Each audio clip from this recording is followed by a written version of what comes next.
March 16th, 2020, Monday of the third week of Lent. A reading from the second book of Kings. Naaman, the army commander of the king of Aram, was highly esteemed and respected by his master, for through him the Lord had brought victory to Aram.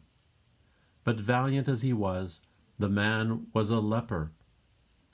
Now the Arameans had captured in a raid on the land of Israel a little girl, who became the servant of Naaman's wife.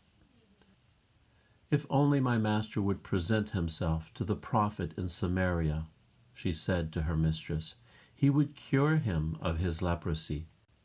Naaman went and told his lord just what the slave girl from the land of Israel had said.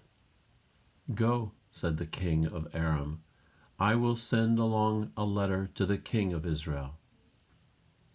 So Naaman set out, taking along 10 silver talents, 6,000 gold pieces, and 10 festal garments.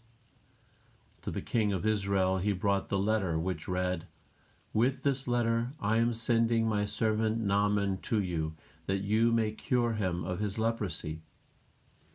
When he read the letter, the king of Israel tore his garments and exclaimed, "Am I a God with power over life and death, that this man should send someone to me to be cured of leprosy?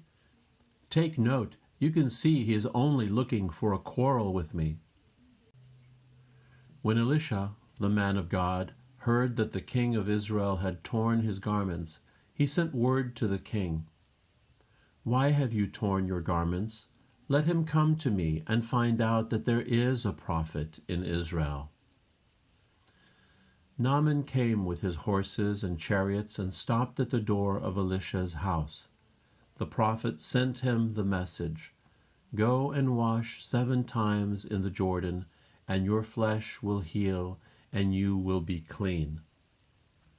But Naaman went away angry, saying, "I thought that he would surely come out and stand there to invoke the Lord his God, and would move his hand over the spot and then cure the leprosy.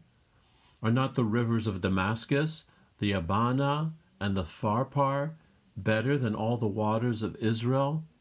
Could I not wash in them and be cleansed?" With this he turned about in anger and left. But his servants came up and reasoned with him. "My father," they said, "if the prophet has told you to do something extraordinary, would you not have done it? All the more now, since he said to you, 'Wash and be clean,' should you do as he said." So Naaman went down and plunged into the Jordan 7 times at the word of the man of God. His flesh became again all the flesh of a little child, and he was clean. He returned with his whole retinue to the man of God. On his arrival he stood before him and said, "Now I know that there is no God in all the earth, except in Israel." The word of the Lord. Athirst is my soul for the living God. Where shall I go and behold the face of God? As the hind longs for the running waters, so my soul longs for you, O God. Athirst is my soul for the living God. When shall I go and behold the face of God? Athirst is my soul for God, the living God. When shall I go and behold the face of God? Athirst is my soul for the living God. When shall I go and behold the face of God? Send forth your light and your fidelity. They shall lead me on and bring me to your holy mountain, to your dwelling place. Athirst is my soul for the living God. When shall I go and behold the face of God? Then will I go in to the altar of God, the God of my gladness and joy.